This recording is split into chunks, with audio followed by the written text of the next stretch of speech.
Selamat malam, salam sejahtera. Bongkar, jangan tak bongkar. Bongkar sampai terlondeh. Ulas, jangan tak ulas. Apa guna kau ada mulut kalau tak kena ulas?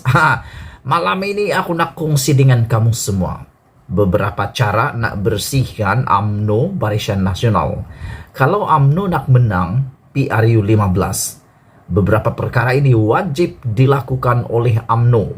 UMNO perlu dibersihkan sebersih-bersihnya menjelang PRU 15. Kamu yakin, percaya, setuju atau tidak, aku tak peduli. Yang aku tahu, aku nak kongsikan dengan kamu semua. Sebenarnya, satu ketika dahulu, aku juga amat meminati UMNO Barisan Nasional. Namun, sejak akhir-akhir ini, aku kurang berminat. Kenapa? Perkara ini perlu dilakukan. Perlu dibersihkan dahulu Barisan Nasional dan UMNO, maka ramai anak-anak muda akan kembali menyokong dan percaya kepada UMNO Barisan Nasional. Hari ini caranya untuk menjadikan UMNO dilihat bersih. Dijadikan UMNO dilihat bersih dan berpotensi menang besar dalam PRU 15 akan datang. Seorang ahli MT UMNO yang juga dikenali sebagai Zahidi, yaitu Timbalan Menteri Komunikasi dan Multimedia, mengatakan, kita perlu cari jalan yang terbaik untuk menjadikan UMNO dilihat bersih. Mahu tidak mahu, persoalan ini timbul. Mahu menjadikan UMNO itu bagaimana caranya? Soalnya, bagaimana mahu menjadikan UMNO bersih atau setidak-tidaknya dilihat bersih dalam keadaan Presiden UMNO sendiri, Zahid Hamidi, terpalit dengan berpuluh-puluh tuduhan rasuah, penggubahan uang haram, dan salah guna kuasa. Ini adalah amat-amat mendukacitakan dan dilihat telah menyebabkan sedikit atau sebanyak memalitkan UMNO dalam keadaan yang kotor.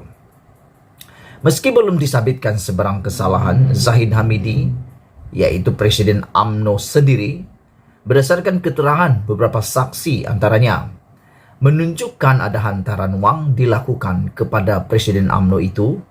Apakah dengan itu UMNO masih boleh dianggap serta dilihat bersih? Persoalan ini kamu dapat jawab sendiri. Terpakaikah di hati rakyat yang bakal mengundi nanti dengan ungkapan populer, seseorang itu tidak bersalah sehingga dibuktikan bersalah? Walhal, keterangan saksi-saksi di mahkamah dan laporan di pelbagai platform media, sama ada media sosial, media bercetak, atau media maya, sebaliknya dan boleh dibaca di seluruh dunia. Begitu juga dengan Najib Tun Razak, pengerusi lembaga penasihat BN, yang sudah pun dijatuhi hukuman bersalah dalam kes SRC Internasional, dan dua rayuan Najib, satu daripadanya di Mahkamah Rayuan, telah pun mengekalkan hukuman penjara 12 tahun dan denda 210 juta. Dan kini menunggu rayuan pula di Mahkamah Persekutuan, di mana status dirinya kini adalah seorang pesalah, sehingga dibuktikan tidak bersalah di mahkamah tertinggi itu. Adakah UMNO akan kelihatan bersih dalam keadaan bekas Perdana Menteri itu tidak henti-henti menonjolkan dirinya di atas pentas parti? Najib nih pelik sedikit. Dia sudah didapati bersalah. Sekarang ini terpaksa membuktikan bahwa dirinya tidak bersalah di Mahkamah Persekutuan. Berbanding dengan Zahid Hamidi, belum didapati bersalah, hanya akan didapati bersalah sehingga dibuktikan bersalah. Tapi Najib, dia sudah terbukti bersalah, tapi dia perlu membuktikan dia tidak bersalah di Mahkamah Persekutuan. Bersihkah UMNO? Anda tepuk dada tanya selera dengan kehadiran dua orang sosok pribadi ini. Atas apa hujah sekalipun, hakikatnya keberadaan Zahid Hamidi dan Najib atas nama parti menjelang PRU 15 akan datang pasti meletakkan UMNO sentiasa dilihat tidak bersih di mata rakyat. Pelbagai isu berkaitan diri kedua-dua pemimpin itu dengan mudah boleh dijajah oleh parti-parti lain untuk menghakis kepercayaan rakyat terhadap UMNO. UMNO akan dilihat bersih, kalaupun tidak bersih sepenuhnya, hanya apabila Zahid Hamidi dan Najib tidak lagi dilihat berperanan dalam parti. Sebaliknya, memberi peluang kepada pemimpin-pemimpin muda yang lain yang tiada pertuduhan mahkamah dan tiada sabitan bersalah mengambil alih teraju kepimpinan parti tersebut. UMNO hakikatnya tidak tandus dengan pemimpin yang baik. Malah dengan kedudukan sebagai Perdana Menteri Ismail Sabri Yaakob sekarang adalah pilihan paling wajar untuk ditonjolkan.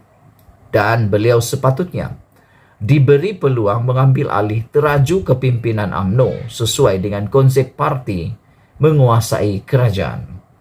Tetapi dengan keengganan UMNO sendiri meletakkan Ismail Sabri di tempat yang sewajarnya, bahkan proses pemilihan parti sebelum PRU 15 juga coba dielakkan dengan pelbagai taktik dan tipu muslihat.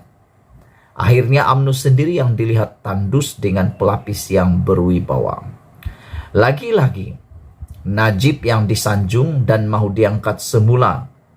Lupakah ahli UMNO semua kepada sejarah buruk kepimpinan beliau dan karena ahli keluarganya, sehingga parti kalah pada PRU tahun 2018 lalu. Maukah sejarah lama berulang kembali? UMNO hanya boleh dibersihkan dan diperlihatkan bersih di mata rakyat jika proses pemilihan parti dapat diadakan terlebih dahulu sebelum PRU 15 dilangsungkan. Atau jika tidak, Zahid Hamidi dan Najib, kedua-duanya hendaklah tidak campur tangan lagi dalam urusan UMNO mulai sekarang, serta tidak sibuk-sibuk lagi mau bertanding dalam PRU akan datang. Sekarang ini, terutamanya setelah ada Perdana Menteri daripada lapisan kedua syaf kepimpinan UMNO sendiri, di samping beberapa tokoh muda yang lain dalam kabinet, ia adalah waktu paling sesuai untuk Zahid Hamidi dan Najib bersara terus daripada politik. Mereka seharusnya menyelesaikan kes mahkamah seperti amalan sebelum ini, yaitu dengan melepaskan jawatan masing-masing. Seterusnya, menumpukan lebih banyak masa kepada keluarga-keluarga sedia ada. Selagi Zahid Hamidi dan Najib ada, buat apapun, UMNO tidak mungkin kelihatan dan dilihat bersih di mata rakyat. Malah, selagi ada kedua-dua mereka, lebih mudah untuk rakyat menolak UMNO sekali lagi. Kali ini, tumbang yang mungkin tidak mampu bangkit lagi. Ditulis oleh sahbudinhusin.com, saya setuju dengannya. Sekian dulu pendedahan luar biasa malam ini. Kita jumpa lagi. Malaysia kita punya, kita jaga sama-sama. Cintai Malaysiaku. Bye-bye.